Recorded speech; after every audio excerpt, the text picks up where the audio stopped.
চট্টগ্রামে জমকালো আয়োজনে অনুষ্ঠিত মাদার তেরেসা অ্যাওয়ার্ড 2026। জমকালো আয়োজনের মধ্য দিয়ে চট্টগ্রাম ইঞ্জিনিয়ার্স ইনস্টিটিউটে 23 জানুয়ারি সন্ধ্যায় অনুষ্ঠিত হয়েছে মাদার তেরেসা অ্যাওয়ার্ড 2026।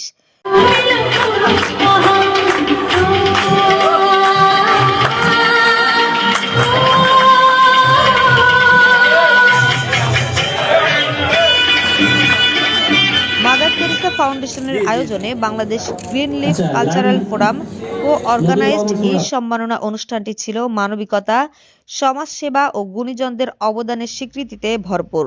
প্রধান আকর্ষণ হিসেবে উপস্থিত ছিলেন কিংবদন্তি অভিনেত্রী রেনু রোজিনা। আজকে যে অ্যাওয়ার্ড অনুষ্ঠানটা হচ্ছে আসলে আমার কাছে মনে হয় অনেক সম্মানিত একটা অ্যাওয়ার্ড অনুষ্ঠান আয়োজন করার জন্য। আলোচক হিসেবে বক্তব্য দেন চট্টগ্রাম প্রেস ক্লাবের সভাপতি ও দৈনিক আমার দেশ চট্টগ্রামের আবাসিক সম্পাদক জাহিদুল করিম কোচি। চমৎকার, এবং তার মৃত্যুর দিনে কিন্তু মাদার তেরেসা ফাউন্ডেশনের প্রধান পরিচালক লায়ন মতিউর রহমান সৌরভের সার্বিক পরিচালনায় ও কোঅর্ডিনেটর তসলিম হাসান হৃদয় ও জারিন সুবার সঞ্চালনায় স্বাগত বক্তব্য রাখেন মাদার তেরেসা ফাউন্ডেশনের পরিচালক SM শাহাবুদ্দিন। কিছু মানবিক সংগঠন আছে যারা 5 স্টার হোটেলের মধ্যে বিভিন্ন সংগঠনের নাম ধারণ করে। হিসেবে উপস্থিত ছিলেন জনপ্রিয় সঙ্গীত শিল্পী রবি চৌধুরী।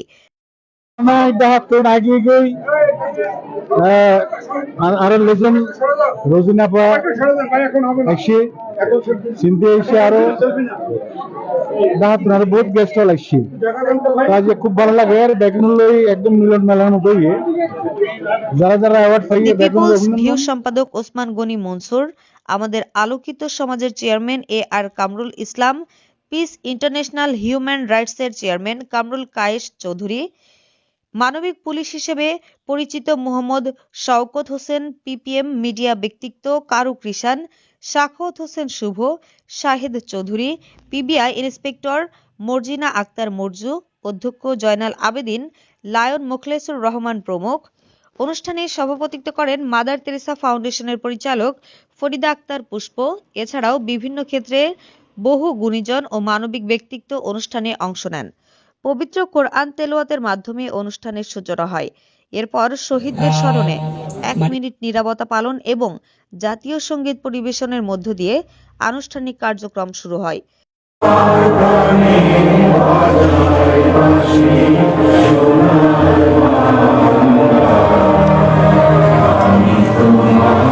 মানবিক ও সামাজিক অবদানের স্বীকৃতি স্বরূপ বিশিষ্ট ব্যক্তিত্বদের সম্মাননা প্রদান করা হয়।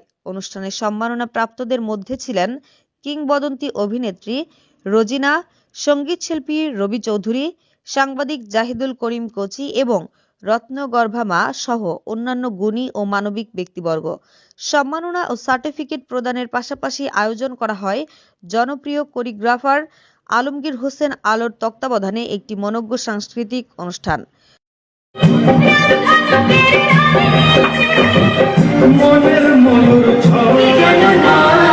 আজ কেন এত ভালো লাগছে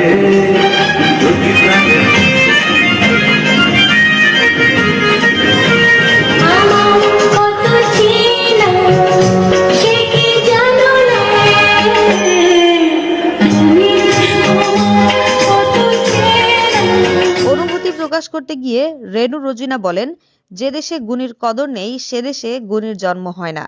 মাদার তেরেসা অ্যাওয়ার্ডের ধারাবাহিকতা বজায় থাকবে বলে আমি এত বড় একটা সম্মান, এরকম সম্মান তো অনেক জায়গায় পাই, অনেক পুরস্কৃত হই, কিন্তু মাদার তেরেসার যে তাকে ঘিরে তাকে সম্মান করে যে সম্মানিত করাটা আসলে আমার জন্য মনে করি অনেক বড় পাওয়া। তারপর আজকে যারা সম্মানিত হয়েছে, যারা পুরস্কার পেয়েছে তাদের জন্য অনেক অনেক শুভকামনা রইল। আর আজকে সুন্দর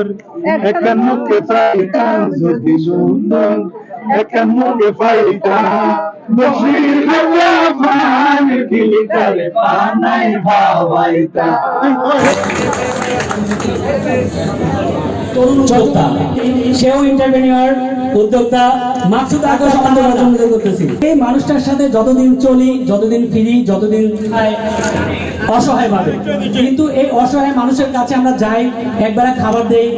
আমি mother Teresa foundation Joynal Abedin, principal Joynal Abedin please স্টেজে চলে আসবেন। প্রিন্সিপাল জয়নাল আবেদিনকে সম্মাননা প্রদর্শন করবে। ফুলের রাশি ফাউন্ডেশনের একটা স্কুল লাগে, তাই না? কিন্তু মানবিক পুলিশ, ভালো পুলিশও আছে যারা আমাদের জন্য অলওয়েজ কাজ করে। ব্যক্তিত্ব আসলে অনেক পাওয়া যায়, কিন্তু নিঃস্বার্থ মানবিক কাজ করে।